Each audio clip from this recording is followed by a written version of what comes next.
Well, good afternoon. It is a beautiful day, and it's good to see so many friends here. Of all the jobs in government, leading my national security team is certainly one of the most demanding, if not the most demanding. And since the moment I took office, I've counted on the exceptional experience and insights of Tom Donilon.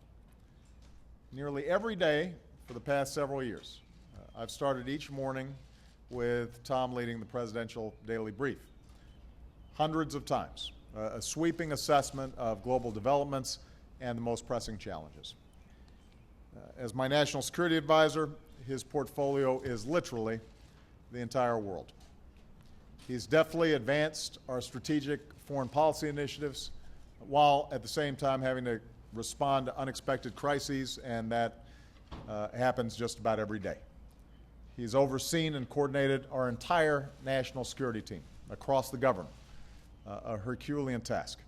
And it's nonstop, 24/7, 365 days a year. Today, I am wistful to announce that after more than 4 years of extraordinary service, Tom has decided to step aside at the beginning of July.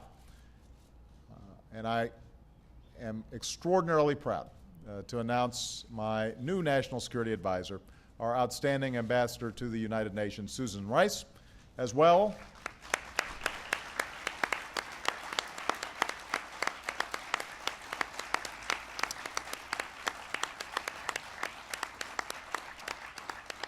as my nominee to replace Susan in New York, Samantha Power.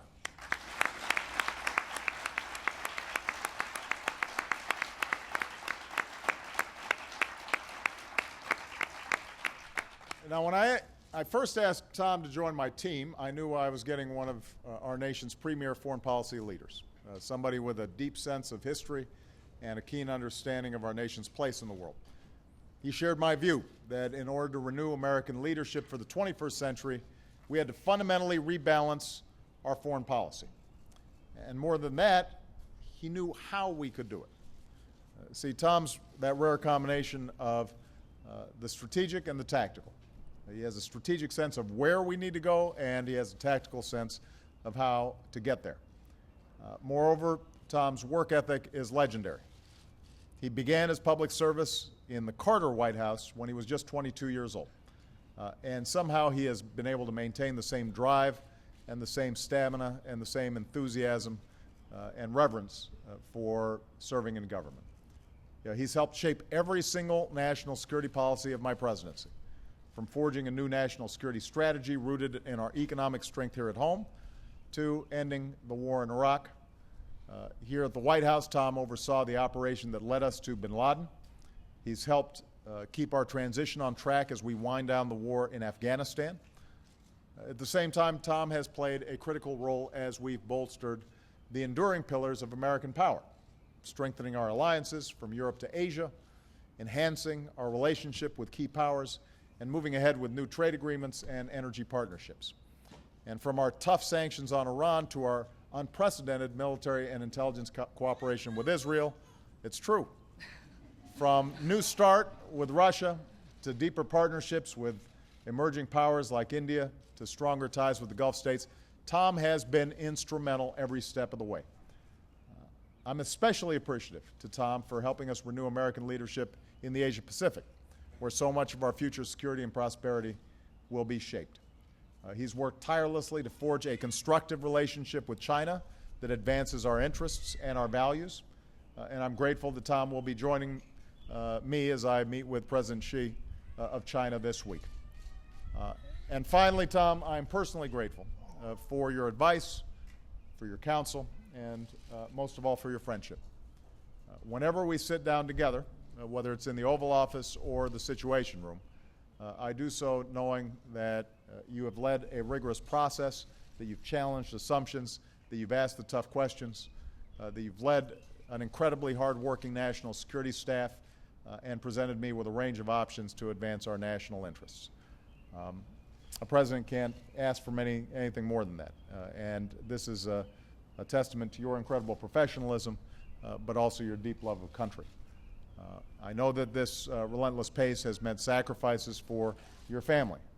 For Kathy, who's here, Dr. Biden's former chief of staff, who I was proud to nominate as our new global ambassador for women, and for Tom and Kathy's wonderful children, Sarah and Teddy.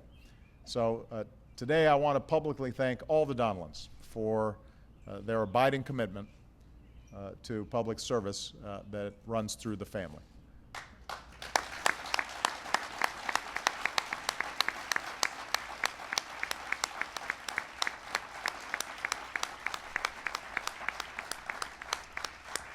You've been with me every step of the way these past 4 years, and the American people owe you an enormous debt of gratitude for everything that you've done. You've helped to restore our nation's prestige and standing in the world. You've positioned us well to continue to lead in the years ahead.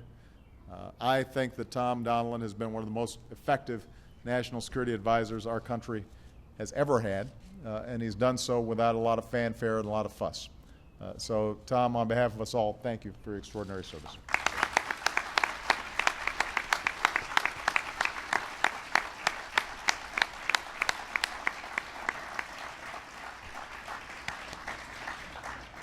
Now, I am proud that this work will be carried on by another exemplary public servant, Ambassador Susan Rice.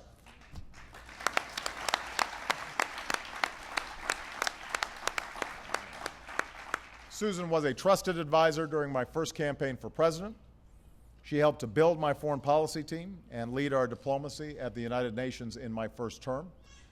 I am absolutely thrilled that she'll be back at my side leading my national security team in my second term.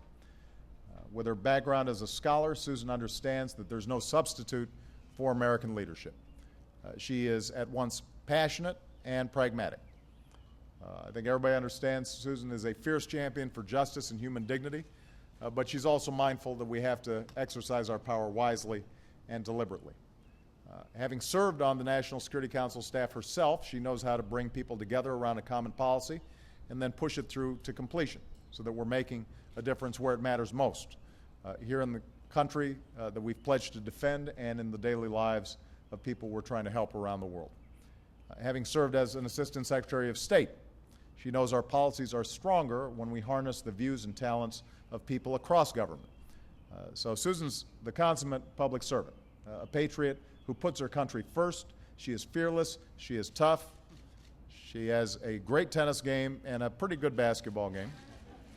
Her brother's here, who I play with occasionally, and it runs in the family, throwing the occasional elbow, but hitting the big shot. As our ambassador to the UN, Susan has been a tireless advocate in advancing our interests. She's reinvigorated American diplomacy in New York. She's helped to put in place tough sanctions on Iran and North Korea.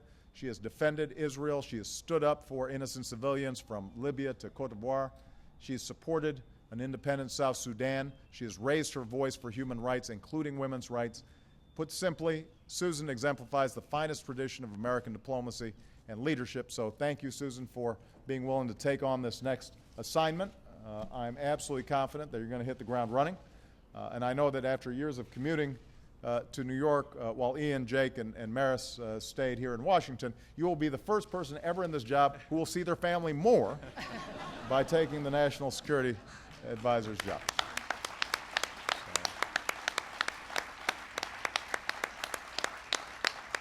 Now, normally I'd be worried about losing such an extraordinary person up at the United Nations and be trying to figure out how are we ever going to replace her. But fortunately, I'm confident we've got an experienced, effective, and energetic UN ambassador in waiting in Samantha Power. Samantha first came to work for me in 2005, shortly after I became a United States Senator. As one of our country's leading journalists, I think she won the Pulitzer Prize at the age of 15 or 16. One of our foremost thinkers on foreign policy. She showed us that the international community has a moral responsibility and a profound interest in resolving conflicts and defending human dignity. As a senior member of my national security team, she's been a relentless advocate for American interests and values, building partnerships on behalf of democracy and human rights, fighting the scourge of anti-Semitism and combating human trafficking. To those who care deeply about America's engagement and indispensable leadership in the world, you will find no stronger advocate for that cause than Samantha. And over the last 4 years, Samantha's worked hand in glove with Susan in her role because Samantha's been the lead White House staffer on issues related to the United Nations. And I'm fully confident she'll be ready on day one to lead our mission in New York while continuing to be an indispensable member of my national security team. She knows the UN's strengths, she knows its weaknesses, she knows that American interests are advanced when we can rally the world to our side, and she knows that we have to stand up for the things that we believe in. And to ensure that we have the principled leadership we need at the United Nations, I would strongly urge the Senate to confirm her without delay. So Samantha, thank you to Cass and you and Declan and Rian for continuing to serve our country. This team of people has been extraordinarily dedicated to America. They have made America safer. They have made America's values live in corners of the world that are crying out for our support and our leadership. I could not be prouder of these three individuals, not only their intelligence, not only their savvy, but their integrity and their heart. And I'm very, very proud to have had the privilege of working with Tom. Very proud that I'll continue to have the privilege of working with Samantha and with Susan. So with that, I'd invite Tom to say a few words. Tom?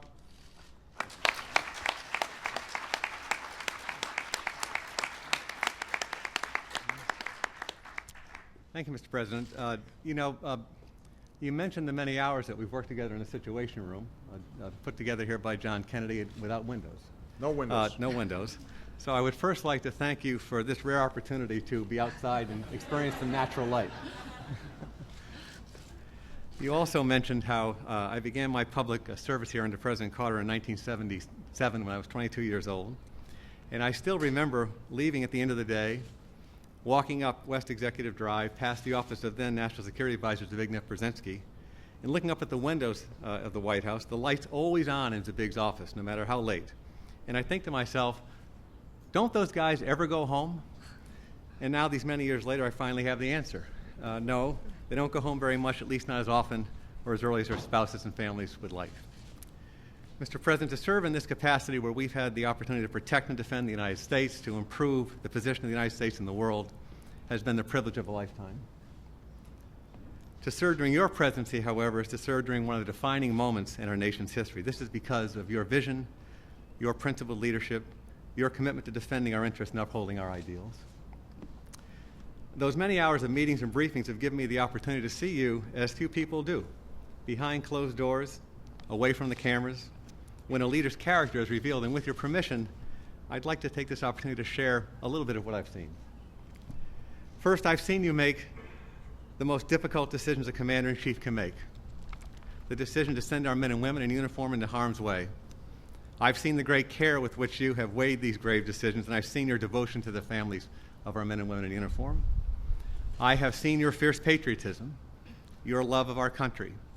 When confronted with competing agendas and interests, you always bring the discussion back to one question: what's in the national interest? What's best for America? I've seen your abiding commitment to the core values that define us as Americans, our Constitution, civil liberties, the rule of law. Time and time again, you've reminded us that our decisions must stand up to the judgment of history. Finally, Mr. President, I've seen you represent the United States around the world and what you mean to the people around the world when you represent our country. When you step off that plane with the words United States of America, when you reach out to foreign audiences and speak to the basic aspirations we share as human beings, you send a clear message that America wants to be their partner. And that ability to connect, to forge new bonds is a form of American power and influence that advocates our interests and ideals as well. To Vice President Biden and Jill, Kathy and I have considered you dear friends for more than 30 years, and it's been an honor to make this journey with you. To my colleagues and friends here at the White House and across the government, the American people will never truly know how hard you work in their defense.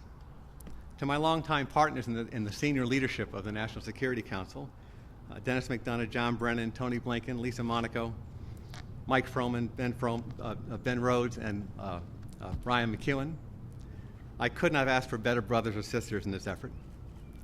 To you and all our remarkable national security staff, you're a national treasure, and every day you get up, you come here, you devote your days to keeping our country secure. You are the best our nation has to offer, and it's been an honor and a privilege to serve with each and every one of you, and I'm glad so many of you are here today.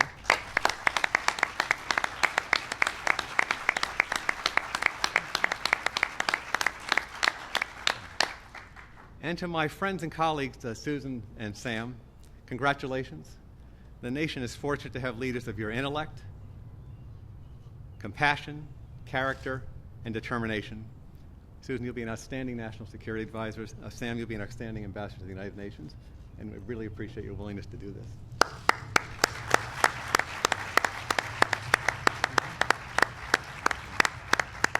Finally, and most importantly, to Kathy, Sarah, and Teddy, as the President said, this job has meant great sacrifices for you, and each of you in your own way has made a contribution to the country, and I could not be more grateful. So again, Mr. President, thank you for the opportunity, the extraordinary opportunity to serve you and to serve our nation. You know, I stand here 36 years ago, almost to the day when I first came on the 18 acres of the White House to come to work. And I must tell you, I leave this position much less cynical and never more optimistic about our country and its future. Thank you very much, Mr. President. Thank you. Susan.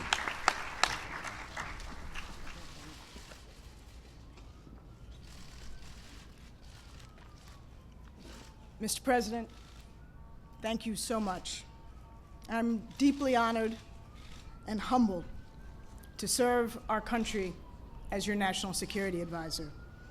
I'm proud to have worked so closely with you for more than 6 years, and I'm deeply grateful for your enduring confidence in me. As you've outlined, we have vital opportunities to seize and ongoing challenges to confront. We have much still to accomplish on behalf of the American people, and I look forward to continuing to serve on your national security team to keep our nation strong and safe. Tom, it's been a real honor to work with you again. You have led with great dedication, smarts, and skill, and you leave a legacy of enormous accomplishment. All of us around the principal's table will miss you, and I wish you and Kathy and your family all the very best. Above all, I want to thank my own wonderful family for their unfailing support. My mother, Lois, my wonderful husband, Ian, our children, Jake and Maris, and my brother, John, have all been my strength and my greatest source of humor. I'm also thinking today about my late father, who would have loved to be here. I'm forever grateful to my family for their love and sacrifice. I want to thank my remarkable colleagues at the U.S. mission to the United Nations. I am so proud of the work we've done together under your leadership, Mr. President, to advance America's interests at the United Nations. And Samantha, my friend, warmest congratulations. You're a tremendous colleague, and the United States will be extremely well served by your leadership at the United Nations. And I'm so glad we get to continue to work together. Mr. President, having participated in the national security decision-making process over the last 4 years, I admire the exemplary work done every day by our colleagues at State, Defense, the intelligence community, and across the government to make our nation more secure. I look forward to working closely with you, your extraordinary national security team, our country's most experienced leaders from both parties, and your superb national security staff to protect the United States advance our global leadership, and promote the values Americans hold dear. Thank you very much, Sam.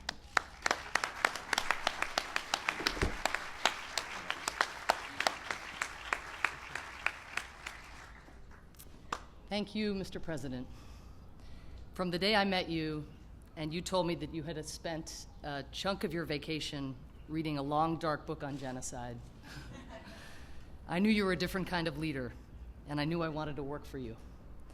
It has been my privilege here at the White House to serve you, and it would be the honor of a lifetime to fight for American values and interests at the United Nations. Now that I have two small children, Declan and Rian, somewhere, the stakes feel even higher. Thank you, Tom and Susan.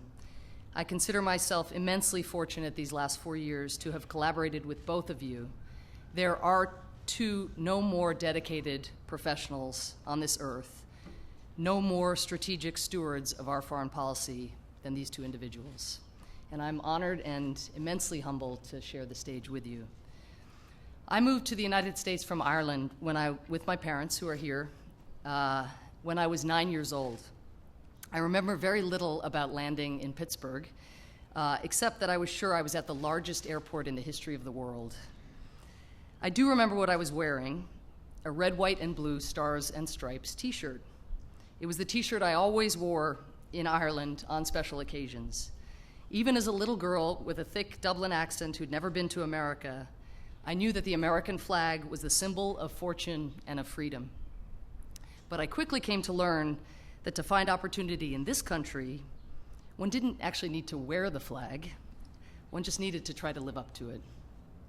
For the next 3 months, I came home from school every day, as my mother can attest, my dad can attest, and I sat in front of the mirrors for hours, straining to drop my brogue so that I too could quickly speak and be American. Not long ago, my husband, Cass Sunstein, came across a letter written toward the end of World War II by his father, Dick Sunstein, who was a Navy lieutenant. Dick had happened to stop briefly in San Francisco after his 2 years fighting for this country in the Pacific. And he wrote to his family on April 25th, 1945, the very day that the nations of the world were coming together in San Francisco to establish the new United Nations. And in this letter to my mother-in-law, who I never had the chance to meet, he wrote excitedly, "Conference starts today. The town is going wild with excitement. It is a pleasure to be here for the opening few days. Let's pray that they accomplish something." Let's pray that they accomplish something. The question of what the United Nations can accomplish for the world and for the United States remains a pressing one. I have seen UN aid workers enduring shell fire to deliver food to the people of Sudan. Yet I've also seen UN peacekeepers fail to protect the people of Bosnia. As the most powerful and inspiring country on this earth, we have a critical role to play in insisting that the institution meet the necessities of our time. It can do so only with American leadership. It would be an incomparable privilege to earn the support of the Senate and to play a role in this essential effort, one on which our common security and common humanity depend. Thank you.